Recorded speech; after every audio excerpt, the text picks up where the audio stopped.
ብሩኬና ሃይሚ ከካሜራ ጀርባ ሰላም ናቸው።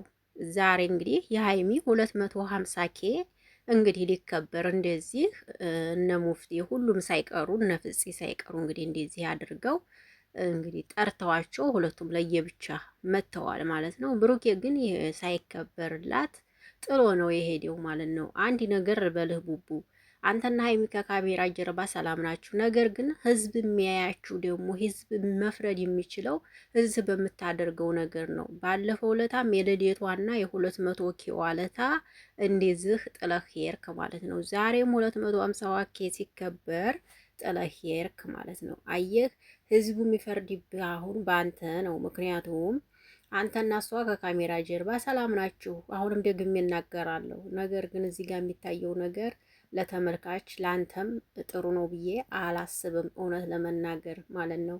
እንግዲህ ዛሬ አብርሽና ሩታ ደግሞ በፈገግታ እንግዲህ በርቅ መልክ መጥተዋል። ደስ ይላል። ሁለዚህም ሳቁ፣ ፈገግ በሉ። አንተም ስትር ብለህ ተቀመጥላለሁ ማለት ነው። ሰላም እንዴት ናችሁ? ደህና ናችሁ ወይ? አቢ ነኝ። ለዚህ ቤት አዲስ ከሆናችሁ ቤተሰብ ሁኑ። አብራችሁ ላላችሁ አመሰግናለሁ። ሰላምና ጤና ፍቅር ከእናንተ ጋር ይሁን እያልኩኝ በአዲስ መጥቻለሁ። እንዴት ዋላችሁ? እግዚአብሔር ይመስገን። ምሽታችሁ እንዴት ነው? ከኔ እግዚአብሔር ይመስገን ሁሉ ሰላም ነው፣ ሁሉ መልካም ነው። በያላችሁበት ዓለም ዳርቻ ሁሉ እግዚአብሔር አምላክ ይጠብቃችሁ በየእምነታችሁ እያልኩ አሁንም የተሰማኝን ሀሳብ ልናገር መጥቻለሁ። አንደኛ ደረጃ ዛሬ በቲክቶክ መንደር ጀግና ጀግና ቅመሞች አላችሁ እናንተን ያለማድነቅ እንግዲህ እነሱን ያለማድነቅ አይቻልም። ዛሬ ያየሁት ነገር ማለት ነው። ብዙ ልጆች ሽር እያደረጉልኝ አይቻለሁኝና የትናንቱ ልጅ እንግዲህ ሀይሚ ጋ የነበረው ልጅ የብሩኬ ያክስቱ ልጅ ነው። ነጭ ነጩን እንነጋገር ካልን ማለት ነው ያክስቱ ልጅ ነው። አያችሁ አይደለ? እንደው በዚህ ሁኔታ የተሰራው ስራ ምን ይሰራላችኋል? በመድኃኒዓለም አሁንም አንተ ቤት አንተን ሀይሚ ካላስከበረች አንተ ደግሞ እሷን ካላስከበርካት እንዴ መከበር ያለባችሁ እኮ እንዲሁም በሚዲያ እኮ ነው እንዴ፣ ከካሜራ ጀርባ አይደለም። ከካሜራ ጀርባማ ማንም አያያችሁም እኮ ከዚያው ከቤተሰቦቻችሁ ውጭ ማለት ነው። ካሜራ ላይ ነው መከባበር ያለባችሁ። እውነቴን ነው የምናገረው። ካሜራ ላይ ነው ክብር መሰጣጣት ያለባችሁ።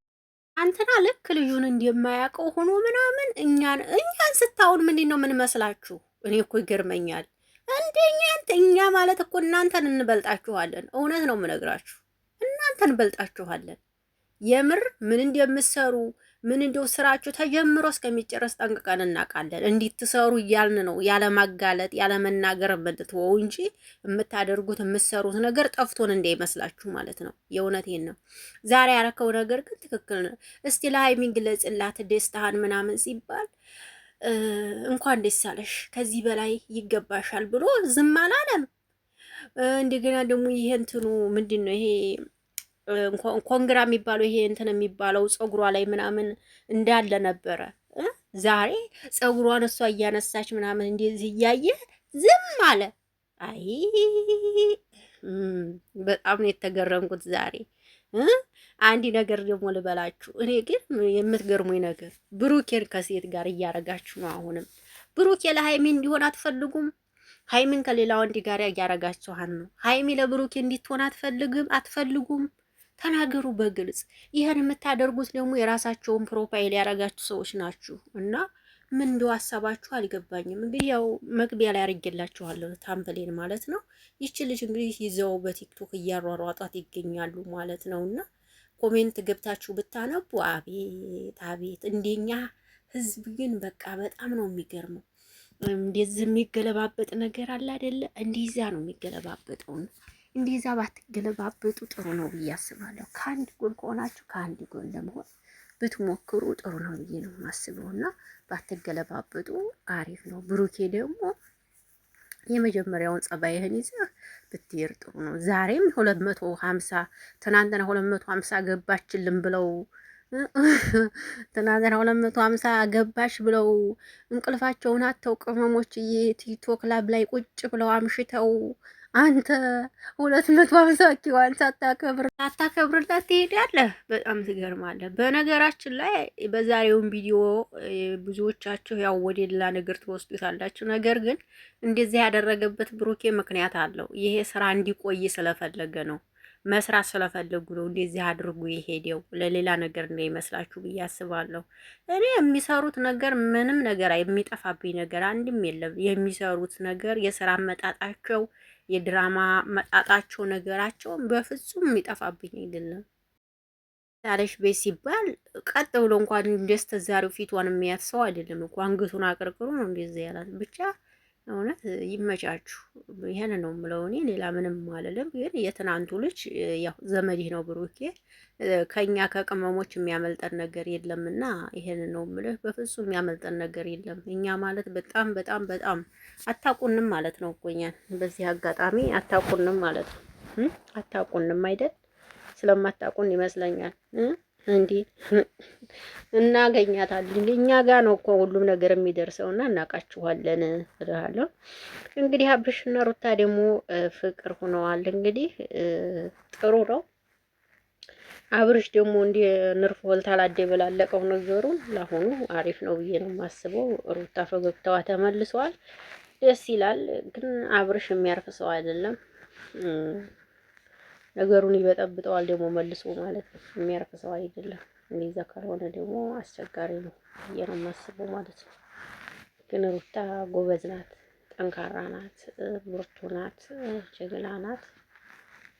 አሁንም ቢሆን ነገር ቢሆን ማለት ነው። እና ሀይሚና ብሩኬ እናንተ ፈገግ ስትሉ እንደዚህ ስትነጋገሩ ምናምን ደስ አይልም። ሰው የሚለካችሁ በምትናገሩት ሚዲያ ላይ በምታደርጉት ነገር ነው። ከካሜራ ጀርባ እናንተ ማናችሁ ምንድናችሁ? እዛው ከጎናችሁ ያለ ሰው እንጂ ሌላ ሰው አያውቃችሁም ብዬ ነው የምናገረው። እንግዲህ ውዶች እናንተ ደግሞ የመሰላችሁን ሀሳባችሁን አስተያየታችሁን ስጡ። የኔ ሀሳብ ይሄን ነው የሚመስለው። ብሩኬ ጥሎ መሄዱ ግን ትንሽ ጥሩ አይደለም። ፍራንክም ቢሆን ስራም ቢሆን ይሄ ለኬኩ እንኳን እስከሚቆረስ አኩርፎም ቢሆን ለትዕግስት ቢቀመጥ ጥሩ ነው ብዬ ነበር የማስበው። ትናንትናም እንደዛ ማድረግ ብሩኬ ሀይሚን ለተሳዳቢ ሀይሚ ብሩኬን ለተሳዳቢ ይሄ ጥሩ ነው ብዬ አላስብም። ባልና ሚስት ስትሆኑ መከባበር የሚባል ነገር አለ። ከብር ይልቅንስ ክብር ይበልጣል፣ መከባበር ይበልጣል። ስትከባበሩ ነው ሁሉም ነገር እናንተ ጋር የሚመጣው። ካልተከባበራችሁ ምን ዋጋ አለው? ምንም ዋጋ የለውም። ብር መሰብሰብ ብቻ ጥቅም ያለው አይመስለኝም። ከብር ይልቅንስ ክብር ይበልጣል። ይሄ ነው። ክብር ሲኖራችሁ ነው ብራችሁም ሁሉም ነገር ደስ የሚለው። እንደዚህ እየሆናችሁ ብቻ ምን ልበላችሁ ውዶችዬ፣ እንግዲህ ይሄን ለማለት ነው እየመጣሁት። ወዳችኋለሁ፣ አከብራችኋለሁ። እናንተ ደግሞ ሀሳብ አስተያየታችሁን ስጡ። የኔ ሀሳብ አስተያየት ይሄን ነው የሚመስለው። ግን እንደዚህ ማድረጋቸው ጥሩ ነው ብዬ አላስብም። እውነት ለመናገር ከሁሉም ነገር ፍቅር ይበልጣል፣ ከብርም ፍቅር ይበልጣል። ፍቅር ሲኖር ሁሉም ያምራል። ጓደኞች እንደዚህ ተሰብስበው ሚስትህን ለማስደሰት ጥለት ትሄዳለህ እንዴ? እሷ ናት 250 ኬ የገባችሁ እኔ ምን እሰራላችኋለሁ አላለም። አነጋገር ራሱ እውነት ጥሩ አይደለም። ለማንኛውም ይመሻችሁ ውዶችዬ፣ ባይ ባይ።